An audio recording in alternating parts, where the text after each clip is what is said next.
Hey, how's everybody doing? This is Ken for the Information Nation. I'm bringing you more stuff. That's right, I'm bringing you more stuff. Now, I'm not saying it happens to everybody. Sooner or later it does. You end up with a dry hit. And I did that the other day. I was fooling around with my RBA section, and I wanted to vape, so I put a brand new coil in my Kanger Sub-Tank Plus. Company manufactured coil from Kanger Tech. Put that thing in there, fired it up, took a hit, was good, took a second hit, was good, took a third hit, and got a dry hit. I'll tell you something, it would definitely curl your toes. So I thought, okay, maybe I just didn't prime it enough. I primed the hell out of my coils before I put them in, but this is the first time it's ever happened to me with the Kanger Tech factory-made coils. So I'm looking at it going, what am I going to do with this? I thought, well, maybe it's just me.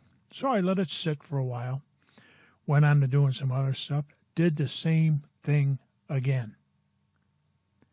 I'm looking at it going, there's got to be a way to fix that. I'm not going to throw the coil out. I'm going to experiment. If I got to throw it out anyhow, why not experiment and see what I can do with it? So what I did was the following. I took the drip cap off, and I took this off of the mod, and I took the darn thing, and I disassembled it. Wasn't going to pour my juice out. But anyhow, I'm looking at the coil, and I said, well, I'm going to try something, because if I screw it up, what's the difference? I can't keep using it this way. Like I said, it wasn't a burned hit, but it was a dry hit. So I took a safety pin, and I went in the hole, and I noticed that the cotton was packed in there really, really tight. So I went in, and I just very lightly fluffed it up, stuck a couple of holes in it, and did the same thing to the other side. Just went in there, cleaned it up a little bit, loosened it up, stuck a couple of holes in there, and then I put it back together. I thought to myself, normally when you end up with dry hits, it's because your coil is not wicking properly.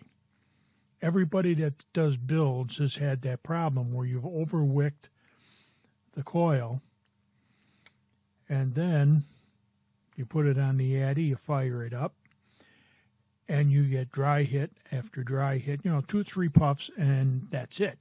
You shot your wad, man. It's just continuous dry hits. So like I say, I fluffed up the cotton, poked a couple of little bitty holes in there. I didn't push real hard, just enough to get the needle to go in there. Reassembled it, and what happened was this.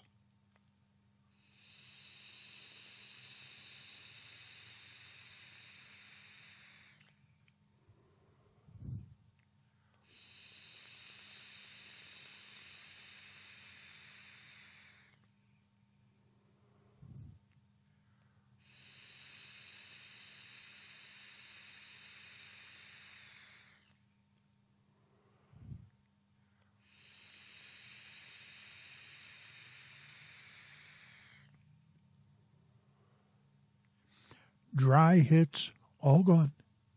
No more dry hits.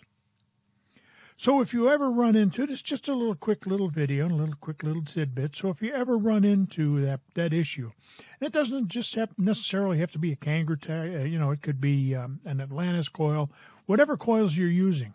If you put them in from the factory, and you've primed them properly, and I prime all my coils, and you're having dry hits, try that.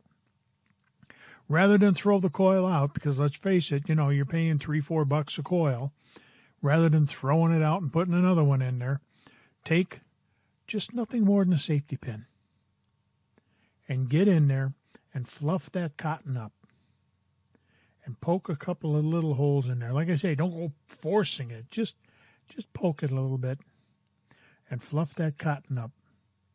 And see if that doesn't make a difference for you and saves the coil. Hey, but that's just my opinion. This has been Ken for the Information Nation, bringing you more stuff. Hey, subscribe if you would. Give us a thumbs up. Share this video with your friends. And remember, in the meantime, in between time, ain't we got fun? Have a great day.